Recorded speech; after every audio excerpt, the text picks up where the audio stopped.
दरिया सिंध मथां 6 नवां केनाल कढण ऐं सिंध जी ज़मीन ऐं वसीलनि ते कब्ज़े ख़िलाफ़ लाड़काणे में आबादगार तंज़ीमनि जे गॾियल platform anti canals action committee जे इंतिज़ाम हेठि सिंध यूनाइटेड पार्टी जे सदर Syed Zain Shah, Grand Democratic Alliance जे अॻूणे मेंबर सूबाई असेंबली सरदार मोज़म खान अब्बासी जी अॻुवाणी में शेख ज़ैद मोड़ खां हिकु वॾी एहतिजाजी रैली कढी वई।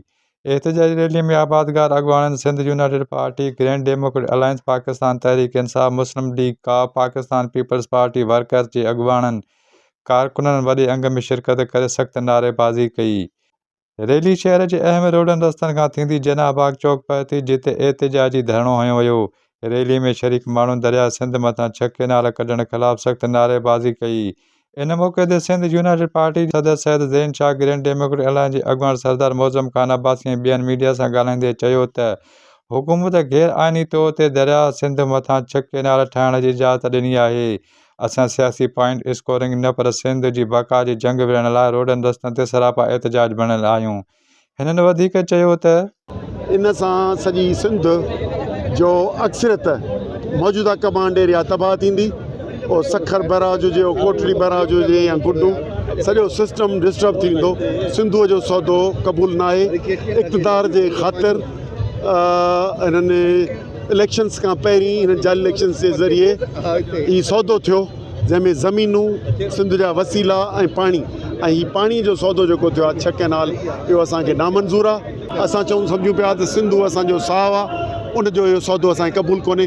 उन जे ख़िलाफ़ अॼु हिते एंटी कैनाल एक्शन कमेटी आबादगारनि तरफ़ां ही एहतिजाज आहे जेको सॼी सिंध में थिए पियो। असां सम्झूं पिया सिंध जो यकजा आवाज़ आहे। सभु लाड़काणे जे अंदरि मुख़्तलिफ़ सियासी समाजी पार्टियूं, कॉम्परस धुरियूं, असांजी मज़हबी धुरियूं सभु गॾु थियूं आहिनि।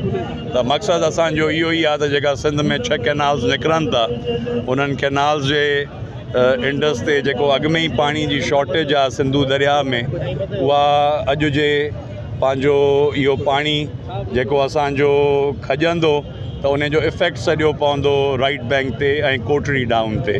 त असांजो इहो ई मुतालबो आहे त अॻे ई शॉर्टेज आहे। पहिरें या काथों जो इंसाफ़ आहे त आबाद ज़मीन खे गैर आबाद करे, बंजर करे तव्हां रेगिस्तान आबाद कयो। 2-2.5 करोड़ 3 करोड़ आवाम जो हे गुज़र सफ़र आहे, उहो ख़तमु करे 50 जेको आहे कॉर्पोरेट कंपनीज़ खे तव्हां जेको आहे ज़मीन अलॉट करे ऐं उन्हनि खे तव्हां जेको आहे सो मज़बूत कयो ऐं सिंध जे अवाम खे तव्हां बेरोज़गार कयो। त असांजो मुतालबो इहो ई आहे त जेसिताईं इहे कैनाल्स जो कमु बंदि न थींदो ऐं ऑफिशियली अनाउंस न थींदो त सिंध जे अंदरि इहो एहतिजाज जारी रहंदो। हिन में सिंध जूं मुख़्तलिफ़ पार्टियूं सभु हिन में गॾु आहिनि ऐं असांजो मक़सदु काज़ सभिनी जो हिकु ई आहे त असां सिंधूअ ते जेके 6 कैनाल कढिया था वञनि, इहे कंहिं बि क़ीमत में क़बूल न कंदासीं। इहे असांखे नामंज़ूर आहिनि। छो जो पाणी असांजे साह रग खां बि वधीक आहे ऐं दरिया असांजो साहु आहे। जेकॾहिं उहो सुकी वेंदो त असांजूं सिंधी ज़मीन, असांजा हारी नारी, असांजा माण्हू सभु बुख मरंदा, बच्चा ॿार, ज़मीनूं